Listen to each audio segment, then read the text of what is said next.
The Parkers, The Age of Synthetic Dawn. Paarkar Yizu, Hee-chung-liming no Zidai. Episode 6, Iron Disciplines, Forged in Simulation. Die-6 Hua. Tai no Kiru. Shimiration de Tuatai Rarite. The United States received them in the dark.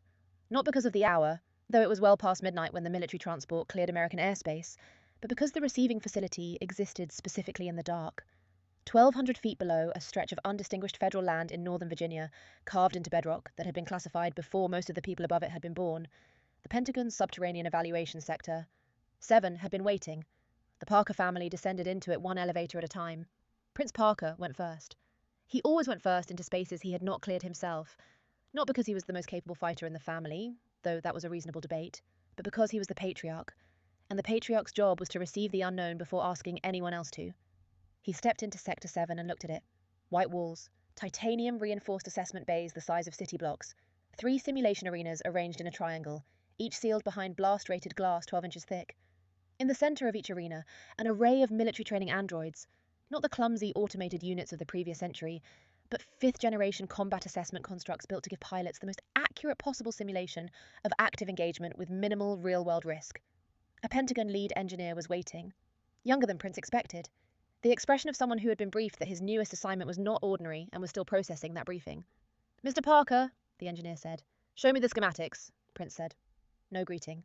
The greeting could happen after he understood what his family was walking into. The engineer showed him the schematics. By the time the rest of the family had descended, Prince had read all of them. Mary Parker walked the length of the Aegis Bay with the specific, unhurried quality she brought to new spaces, receiving it rather than assessing it, letting the total environment arrive before drawing conclusions from any individual part. The Aegis stood in its maintenance cradle at the bay's far end, being worked on by 4 Pentagon technicians, who paused when she entered.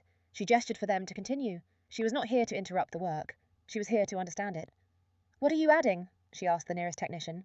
Simply, without the specific edge that some people brought to questions about work they hadn't authorized. The technician, slightly surprised by the directness, showed her the schematics. Advanced electromagnetic shielding, layered between the existing titanium plating and the barrier generation system. It should improve your barrier's resistance to concentrated thermal attacks by about 40%. Mary looked at the specifications. "The barrier's recovery time after a sustained impact," she said. "Will the additional shielding affect that?" The technician paused, looked at his colleague. "That's actually a question we hadn't fully addressed." "Address it before we begin training," Mary said. Not as a command, as a request that carried the weight of someone who had once held a solar plasma beam together through pure mental stability and was now thinking carefully about the next time. She continued around the bay. At the far wall, she stopped and bowed her head briefly, the same quiet devotion she carried into every significant moment. Not long, just present. Then she went to find her family. The briefing room held all 12 of them, plus the Pentagon lead engineer and 3 of his senior staff. It was, Prince noted, a smaller room than the situation warranted. He said so. "The room size is classified," the lead engineer said. "The room size," Prince said, "is inadequate. We will need the full floor plan of this facility, access to all mechanical workshops, and a dedicated communication channel between the simulation arenas and the technical support stations. We operate as a unified system. That system requires appropriate infrastructure." "We can arrange it before 9 tomorrow morning," Prince said. "The training begins at 9. He looked at the engineer. "I am not difficult to work with. I have very specific requirements. Meeting those requirements will produce results that justify them. Failing to meet them will produce results that don't." The engineer nodded. He was already taking notes. Rashim Parker, seated with his 4 sons in the briefing room's eastern section, leaned slightly toward Nisir and said, very quietly, "Your grandfather in his natural habitat?" Nisir's expression did not change, but the specific quality of his stillness shifted, fractionally, in the way that Nisir Parker's stillness always shifted. When he was containing something, training began at 9. The simulation arenas warmed up with the specific, layered sound of systems that had been engineered to produce an accurate environment rather than an impressive one. No dramatic light shows, no theatrical countdowns, just the progressive activation of sensors, the initialization of training android protocols, and the neutral professional voice of the evaluation system, confirming readiness. The 3 pilots suited up in the preparation bay, Amin, Mary, and Cassandra, pulling the neural headbands to position. Runny, the statue, checks that had become over the persway as habitual as anything else. There was something different about the preparation today, though. In New Alexandria, the preparation had carried the specifics quality of something new, the first-time energy, where the unfamiliarity of the act added its own urgency. This was different. This was the second time. And the second time, Amin Parker understood, was always harder than the first. The first time you don't know what's coming. The second time you do. "Dad," Cassandra said, beside him. Quiet. Your left shoulder guard. He looked. The guard was seated incorrectly. A small thing, easily missed. She had caught it. Thank you, he said. She adjusted it without comment and returned to her own preparation. The specific, wordless efficiency of a father and daughter who had been moving in the same spaces for a very long time. Arena 1, the Vanguard. The first training session lasted 4 hours. The Pentagon's training androids came in coordinated waves, not the reconnaissance swarms of the Sigma network, but precision-built assessment constructs designed to probe exactly the areas where a pilot's technique had gaps. They read the Vanguard's movement patterns and adjusted between waves, targeting the angles where mass lag created the most vulnerability. Amin had found the rhythm in New Alexandria. He had thought that finding the rhythm meant he had it. He discovered, in the second training wave, that finding a rhythm and owning it were different things. The androids changed the attack vector on the third sequence. Instead of coming from the standard forward approach he had been adapting to, they came from the lateral, exploiting the specific window between one technique's comb platoon and the next. The Vanguards caught 2 impacts in 12 seconds before his timing adjusted. From the support station, Nishim Parker was reading the impact data in real time. Uncle Amin, your left transition is running half a second slow, he said. His voice had the calm, steady quality of someone delivering accurate information without editorial weight behind it. Between the chain completion and the repositioning, the androids identified it on the third sequence. I know, Amin said. I'm logging it for the recalibration team. Amin processed this. Don't recalibrate the frame for it, he said. I'll correct the technique. The machine should mirror what I do precisely. If we adjust the frame to compensate for a gap in my technique, I'll never close the gap. Nishim paused, then, logging that instead. By the third wave, Amin had found the correction. It was not dramatic, not the sudden breakthrough of a training montage, but the specific, incremental adjustment of someone who had spent centuries refining physical technique and knew exactly how to locate an error and address it. He extended the chain's follow-through by a quarter second, repositioned earlier.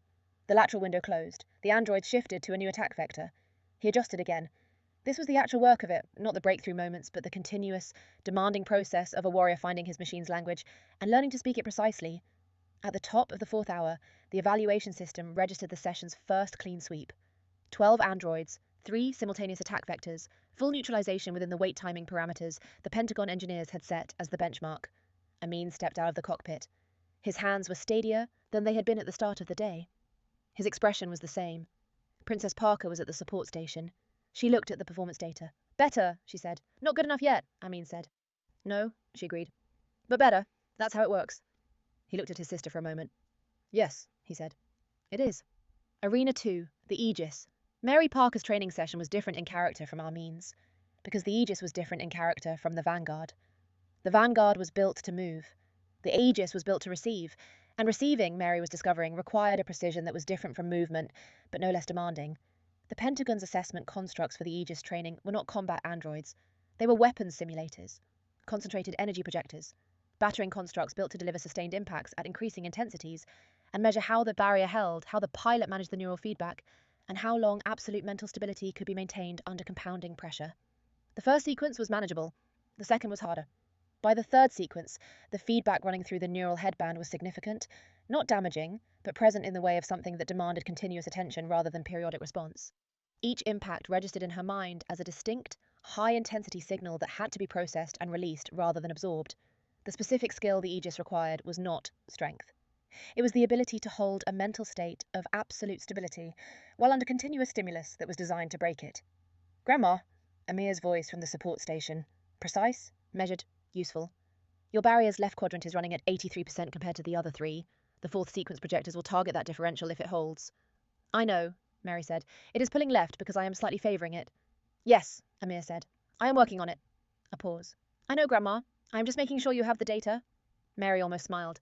Thank you, Amir. She refocused. The specific challenge of the Aegis was that the barrier's evenness depended entirely on the pilot's mental evenness. It was the most direct neural interface of the 3 frames, the connection between her mind state and the machine's output more immediate than either of the other 2. The Vanguard followed her body. The Cyber Viper followed her analytical decisions. The Aegis followed her spirit, which meant the only thing between the barrier's integrity and its failure was her. The fourth sequence began. The projectors targeted the left quadrant with a concentrated burst that the evaluation system had designed specifically to test whether the pilot would compensate instinctively. An instinctive compensation would reveal itself as an asymmetric pull, the pilot defending the threatened area at the cost of the other 3. Mary did not defend the left quadrant. She expanded the barrier outward from all 4 positions simultaneously absorbing the concentrated burst with the full structure rather than directing response to the attack point. The left quadrant impact was distributed through the full barrier surface, reducing the effective intensity to a fraction of its projected impact. The evaluation system registered the response. Amir looked at the numbers. That was not the expected defense algorithm, he said, to himself mostly. Then, that was significantly more effective than the expected defense algorithm. Amira, beside him, was already running the calculation. She didn't counter the attack, she removed the target. A pause. That's a higher order response than the training protocol was testing for. I'll note it for the engineers, Amir said. They're going to want to understand how she did it, Amira said. Amir looked at the Aegis, at his grandmother inside it. I suspect, he said, that the engineers will find the explanation difficult to fully quantify. Arena 3, the Cyber Viper. Cassandra Brown's training was the quietest of the three. Not because the arena was quieter. The electronic warfare simulations generated their own specific, complex noise, data streams and counter-signal, cascades and the continuous processing sound of a machine, thinking at speed. But Cassandra moved through all of it with the particular, internalized focus of someone for whom complexity was not overwhelming but was simply the environment. The Pentagon's cyber warfare assessment program was sophisticated. It generated simulated network intrusions at increasing complexity levels, building scenarios that required the Cyber Viper pilot to simultaneously analyze the threat architecture, identify the optimal counter-signal approach, execute the response, and manage the frame's physical positioning in the arena. 3 things at once, each requiring full attention, none able to be fully paused to address the others. The first 3 levels went cleanly. The 4th level introduced a spoofing layer, false data injected into the telemetry feeds to make threat signatures appear in positions they did not occupy. The correct response was not to trust the HUD display, but to cross-reference it against the raw sensor data running underneath. Cassandra identified the spoofing layer 20 seconds in. She cross-referenced. She responded to the actual threat positions rather than the spoofed ones. The 4th level completed. Cassandra, Amira's voice from the support station. The 5th level introduces a secondary spoofing layer, targeting the cross-reference system itself. I know, Cassandra said. Just making sure. I know, Cassandra said again. Not impatiently, just precisely. The 5th level began. The secondary spoofing was more sophisticated. It mimicked the texture of legitimate raw sensor data, closely enough that the difference required identification at the algorithmic level rather than the pattern recognition level. Cassandra paused in the middle of the sequence. I'm finding the baseline, she said. To herself, to the cockpit, to the problem. If the spoof is mimicking raw data, it will have the same structural signature across multiple feeds simultaneously. That uniformity is the tell. She cross-referenced the uniformity signature. Found it. Filtered it. The 5th level completed. At the support station, Amira's expression, which was always somewhere between focused and irritated, shifted slightly. Not to warmth, but to the specific, compressed acknowledgement she produced when something had performed correctly. Clean identification, she said. The engineer's spoofing algorithm is very good. Her filter work is better. Amir, beside her, was already documenting it. The recalibration labs. While the pilots trained in the arenas, the rest of the family was in the mechanical workshops with the Pentagon's engineering teams. Rasheem Parker operated the way he always operated in technical environments, at full energy, fully engaged, talking through every decision as he made it. The Pentagon engineers had initially found this approach unusual. By the 3rd hour, they had understood that it was simply Rasheem Parker's processing method, and that following the commentary was actually an efficient way to track his thinking. This thruster housing, Rasheem said, running a hand along the Vanguard's left side, is the one that ran at 110% in the first deployment. What's the safety tolerance on these before we start seeing structural stress? About 20% over nominal for sustained periods, the lead structural engineer said. Short bursts can go higher without damage. We need a better early warning system on the pilot's HUD, Rasheem said. By the time it was reading 110, it had been running high for 30 seconds that my brother didn't know about. Earlier alert. We can set a threshold alarm at... Set it at 105, Rasheem said. Early warning, not crisis warning. My brother corrects problems before they become problems if you tell him early enough. He moved down the frame. Now, the right knee joint. Nisa, show them the stress data from the new Alexandria deployment. Nisa Parker brought the data to the engineering team with the silent, direct efficiency that characterized everything he did. He laid it out. He pointed to the specific stress point. He said nothing further because the data said everything further. The lead structural engineer looked at the reading. This joint took about 40% more lateral stress than the design projections suggested, he said. Because the pilot is executing lateral wing chun strikes at full commitment through this frame, Rasheem said. The design projections were based on standard kinetic combat. This is not standard kinetic combat. We need this joint reinforced for the actual usage pattern. That's a significant modification. I know. We have time. My brother needs this joint to hold when the engineering schematics with one of the Pentagon's technical team, identifying the specific reinforcement parameters. Nimir and Shaheem were at the thermal management station, cross-referencing the heat displacement data from the new Alexandria battle with the training session numbers Nishim had logged from the arena. Princess Parker moved between the 3 frame bays, not managing any specific task, but maintaining the overall situational awareness of someone who understood that the whole had to hold together even when each part was being individually addressed. She was the connective tissue of the technical operation. She paused at the Aegis Bay, where 2 Pentagon engineers were implementing the electromagnetic shielding modifications Mary had raised. "The barrier recovery time question," Princess said to the lead technician. "Did you address it?" The technician looked slightly flustered. "We were working on it. Work on it first," Princess said. "Then the shielding. The recovery time affects every other parameter. It's the foundation." She moved on. The technicians looked at each other and rearranged their work order. At the end of the first day, Prince Parker assembled the full team in the briefing room. He did not conduct a review. He did not issue praise or correction. He looked at what the day had produced, the pilot performance data, the engineering modification logs, the evaluation system's session assessments, and he said 4 things. The pilots are progressing at an acceptable rate. He looked at Amin, Mary, and Cassandra. Acceptable is not the standard. It is the floor. Tomorrow we are above acceptable. He looked at the technical team, Rashim, his sons, Princess, Amir, Amira. The modifications requested today are appropriate. See that they are implemented by morning. The frames the pilots train in tomorrow are not the same frames they trained in today. He looked at the Pentagon engineers. Your facility is adequate. Your personnel are capable. If either of those things changes, I will tell you. He looked at all of them. We are building something here, he said. It will take longer than 1 day, and it will require more than what any single person in this room is able to give. That is why there are 12 of us. He paused. Get some rest. Tomorrow is longer. He left the room. The silence he left behind was not uncomfortable. Rashim looked at his sons, at Princess, at the whole assembled team. He said, "Get some rest." Rashim noted, "I have been in this family for a very long time. That is, functionally, a very warm send-off."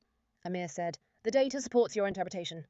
Amira looked at her brother, looked at Rashim, looked back at her brother. "Are you two having a moment?" she said. "Possibly," Amir said. Amira collected her data tablets and left the room, but not before the corner of her expression did something that, in another person's face, would have been almost a smile. Mary Parker found Cassandra in the Cyber Viper Bay. The engineers had gone. The bay was running on maintenance lighting, the specific, steady amber of a space that was technically active but at rest. Cassandra was standing at the base of her frame's gantry, looking up at the emerald-trimmed chassis with the quiet, interior attention she brought to things she was still processing. "How are you?" Mary asked. Cassandra was quiet for a moment. "I found the spoofing layer," she said. "Eventually." "Yes," Mary said. "You did. It took longer than it should have. You found it," Mary said, not disagreeing with the self-assessment, simply completing it. "Tomorrow you find it faster." Cassandra looked at her grandmother. "Grandmum," she said, "in the arena today, when the barrier feedback was hitting you on the 4th sequence, I was watching the neural strain data on the support readout." A pause. "That was significant." "It was," Mary said simply. "Are you all right?" Mary looked up at the Aegis, visible through the bay's transparent wall, at the white and gold chassis with the new electromagnetic shielding being fitted along its sides. "I have held things that were harder," she said, "and I had less to hold them with." She looked at Cassandra. "This machine amplifies what I bring to it. I need to bring enough. Today I had enough. Tomorrow I will bring more." Cassandra absorbed this. "You make it sound like it's simply a decision," she said. "It is," Mary said. "The decision is the hard part. Once you've made it, everything else is technique." She put her hand briefly on Cassandra's arm. "Sleep," she said. "Your father will be awake before any of us, and he will want to run the timing drill on the left transition before the arena session starts. You should be ready for it." Cassandra looked at her. "How do you know he's going to run the timing drill?" "Because I know your father," Mary said. "I have known him for a very long time." She left the bay. Cassandra looked up at the Cyberviper Onmore team. Then she turned off the technical tablet she had been holding, set it on the maintenance bench, and followed her grandmother out. Tomorrow was already coming. And in Sector 7, 1,200 feet below the surface of Northern Virginia, 12 people who had been walking through the world longer than the facility around them had existed, settled in for the specific, necessary rest of people who understood that preparation was not the work itself, but it was what made the work possible. The frames waited in their bays, modified, being recalibrated, being made better for the people inside them, and the people inside them being made better for what was coming outside. The synthetic dawn had not paused for their arrival in America, but for one night they paused for it. That was enough. End of Episode 6. Iron Disciplines. Forged in Simulation. パーカー一族非正黎明の時代第6話鉄の規律シミュレーションで伝えられてアメリカは彼らを闇の中で迎え入れた。時間のせいではない軍の輸送機がアメリカの領空をクリアしたのは深夜をとうに過ぎていたが、この受け入れ施設は特別に檻の中に存在していたから、バージニア州北部の目立たない連邦の土地の下、全200フィートのところに、その上に住むほとんどの人が生まれる前から機密指定されていた看板にあぐり込まれたペンタゴンの低下評価セクターセルヌが待っていた。パーカー家族は一人ずつエレベーターで降りた。パーカープリンスが最初に降りた。彼は常に自分でクリアしていない空間に最初に入った。彼が家族の中で最も有能な天使だからではなく、それは合理的な議論ではあるが、家長の仕事は誰かに求める前に未知を受け取ることだったから、彼はセクター7に踏み込み、それを目にた。白い彼、都市ブロックの大きさのチタン強化評価ベイ、三角形に配置された3つのシミュレーションアリーナ、それぞれ12インチの防爆ガラスの後ろに封じられていた。各アリーナの中央に、機の訓練アンドロイドのアレイ、前世紀の扱いにくい自動ユニットではなく、最小限の現実のリスクで積極的な強戦の最も正確なシミュレーションをパイロットに与えるために作られたチーム時代の戦闘評価コンストラクト。ペンタゴンのリードエンジニアが待っていた。パーカープリンスが予想より弱かった。最新の人物が普通ではないというブリーフィングを受けて、まだそれを処理している誰かの表情。パーカーさんとエンジニアは言った。設計図を見せろとパーカープリンスは言った。挨拶なし。家族が何に足を踏み入れるかを理解した後で挨拶はできる。エンジニアは設計図を見せた。残りの家族が降りるまでに、パーカープリンスは全てを読んでいた。パーカーメリーハーブのガシンシー。今ジャンにしチエムテイディングの透かされない日で、イージスベイの現象を歩いた。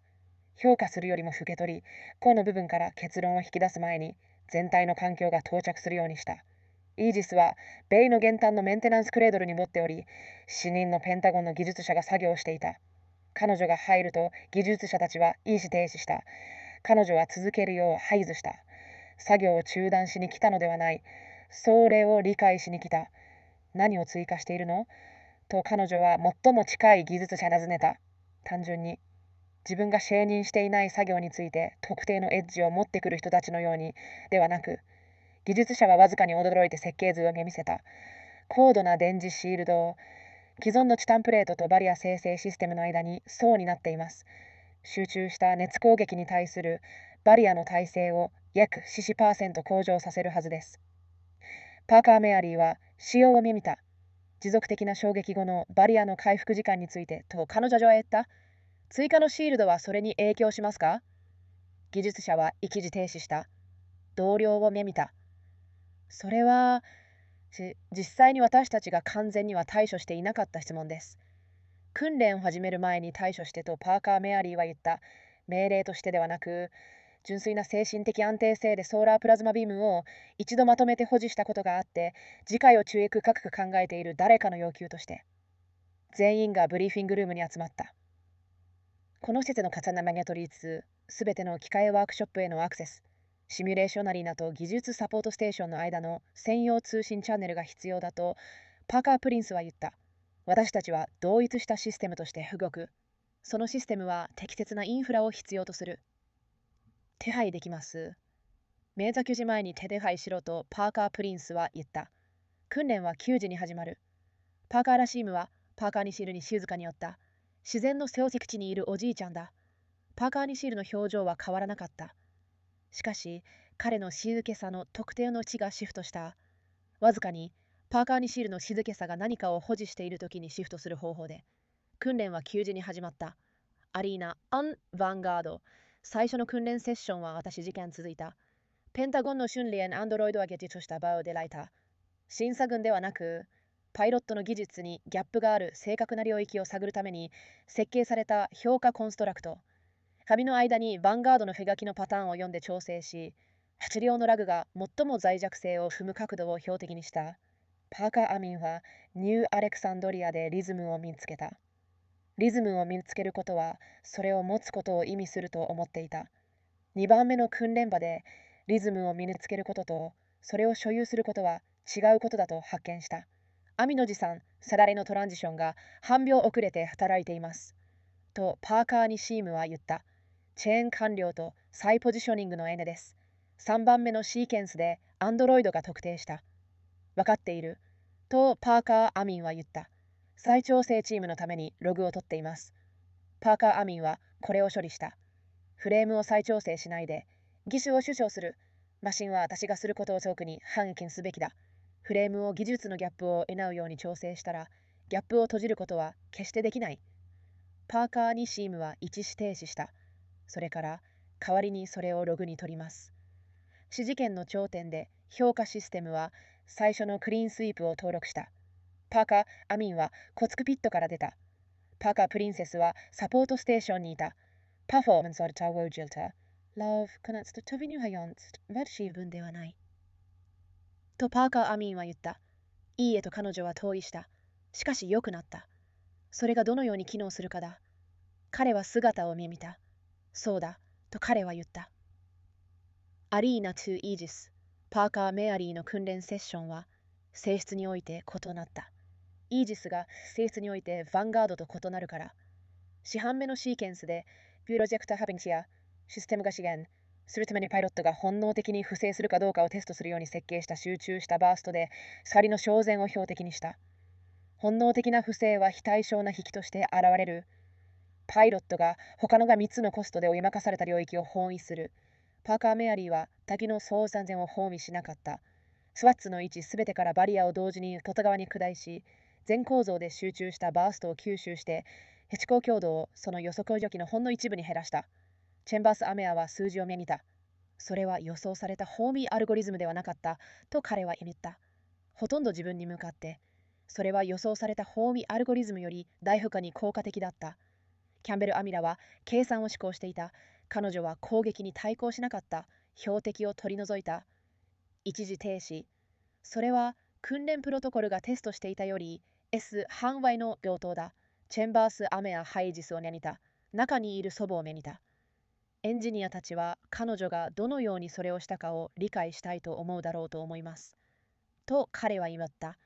完全には定量化が難しいと思いますが、アリーナ3、サイバーバイパー、ブファン目のレベルはクロスリファレンスシステム自体を標的にした二次スプーフィングレイヤーを導入した。ブラウン・カサンドラはシーケンスの途中で一時停止した。ベースラインを見つけている、と彼女は言った。自分に向かって、コックピットに向かって、問題に向かって。スプーフがロールデータを魔法しているなら、複数のフィードにわたって同時に同じ構造的シグネチャーを模索。その均一性が確発だ均一性をシグネチャーをクロスリファレンスした。見つけた。フィルタリングした。ブファン目のレベルが完了した。キャンベル・アミラの表現は、常に集中と客立ちの間のどこかにある。わずかにシフトした。向き重ねではない。しかし、何かが正しく機能したときに生み出す特定の圧縮された承認に。再調整ラボ、このスラスターハウジングとパーカー・ラシームは 4E、ヴァンガードの去り側に手を走らせた。最初の展開で白紙%で働いていたものだ。構造的ストレスが見え始める前の安全許容度は何だ？通常名義の逆値8%超えで持続した事件。とリード構造エンジニアは言った。短いバーストはより高く受けます。パイロットの HQD により良い早期経営方法システムが必要だ。とパーカー・ラシームは言った。